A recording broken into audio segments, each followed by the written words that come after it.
right now there's a whole bunch of people online on the internet, the World Wide Web, Pat, that are like the blockchain and crypto is going to change real estate. It's coming soon. I talked to a really smart guy. He was one of the first 4 or 5 investors into Zillow, one of the founders. He's now founded this company called Tomo. They're headquartered out of Stamford, Connecticut, mortgage company.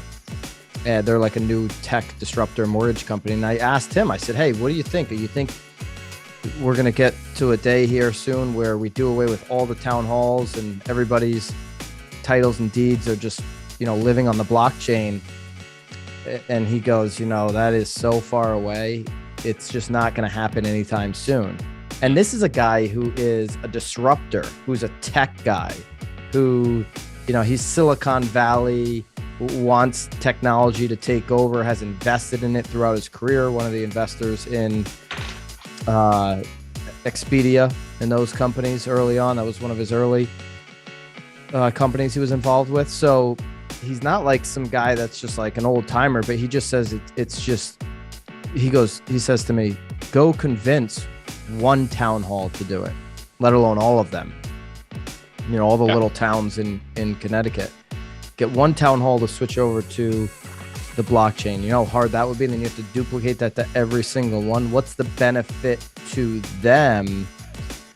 I mean, I could see a benefit, obviously, with, them not having to have, filing all this papers and paying someone to do that. But getting them to go through the process of switching over what they've done forever is a very cumbersome, argument.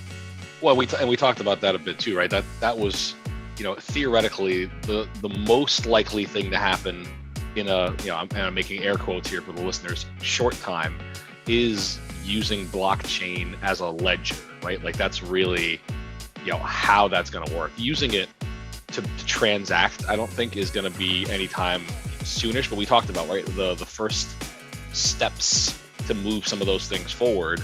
And it's exactly right. It's how do you get, you go to these little tiny town halls, over in like, in Basra, where, Dot has been working there since 1957. My aunt Dot. And she knows where everything is, and she's the only one, but they're only open from 10 a.m. to 2 p.m. with an hour lunch in between Monday, Tuesday, Thursday. And you're like, well, all right, like, why doesn't this happen? It's exactly your point, because somebody needs to do it.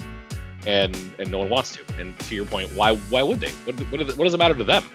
The agents, everybody else gets a benefit. They don't care.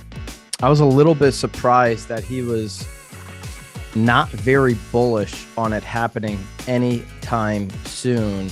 Not that I believe it's going to happen anytime soon. I happen to agree, but I just thought from somebody who's heavily invested in these types of big companies that are disrupting industries, that he would take that stance. And he's in Stamford right now, and he's trying to attract other tech companies to Stamford. He's actually working with the Gov over there. The Gov lives in Greenwich, so I don't know how much time he actually spends in Stamford, but trying to attract these big companies into Connecticut. And they're starting to get some traction, from what I understand, of getting some tech into Stamford. But yeah, blockchain, everybody you've got a lot of people online thinking things are going to happen so much faster than they actually will. And I believe NFTs and crypto and blockchain is the future. I just don't think it's going to happen in a tsunami wave all at once. No, and think about, like obviously Brian and I were talking about this a little bit last week. His industry, very heavily regulated, obviously lending and that kind of thing, just like ours is, and trying to get an insurance company or a lender or a bank to do anything that is especially tech heavy, but that removes this layer of comfort and things that they've experienced for so long. It's going to take forever. It's going to take so long to move these.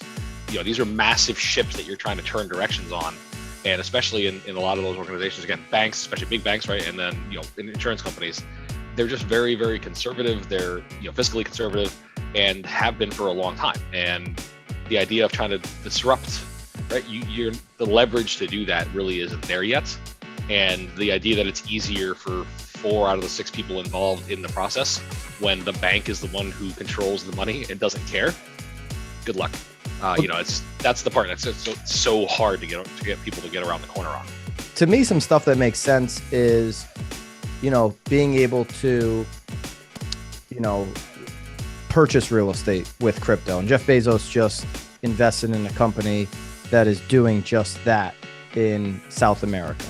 So that, or, the title on an NFT deed and smart contracts and stuff. Being a smart contract, being on the blockchain, that stuff makes sense. I think it's a lot of it's 99% of it's going to crash, just like 99% of people's NFTs and 99% of these plots of land being bought on the metaverse, their values are going to plummet. There was a plot of land, Lee, that just sold for $2.3 million on Decentraland. Some metaverse group bought this piece of property, digital piece of property. It's unbelievable. I heard about that. I don't property understand owners that in New London County saying right now, like, what the heck is going on here? There's digital land selling more than my real estate. So Grayscale, which is this financial firm, they're the ones that launched the Bitcoin ETF. That was like the first ETF that, it tracks Bitcoin futures, but they're like the biggest one. It's a fairly sizable fund. And they think that the revenue opportunity inside of metaverse real estate is north of $1 trillion a year. Yeah, I mean, I used to love that game. I always think of it as The Sims. It is. That's basically, yeah. I mean, like you're very much. But this is like not like Sim City. This is like it's more like Sim City than The Sims. Well, I mean, that's what I mean. Sim City. That was the game I loved. I could play Sim City for hours on my Gateway 2000 in my parents' basement. Literally in the 90s. Do the unlimited money cheat code and just build everything. It's kind of unnecessary. Well, I wasn't able to put money into it, so I had to grind it out, Pat. I had to earn everything I could get on SimCity.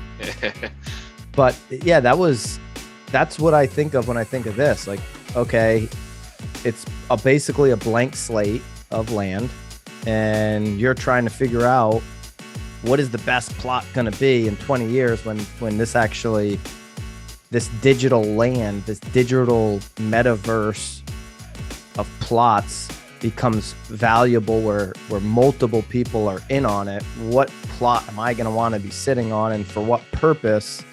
Is it to have a NFT art gallery?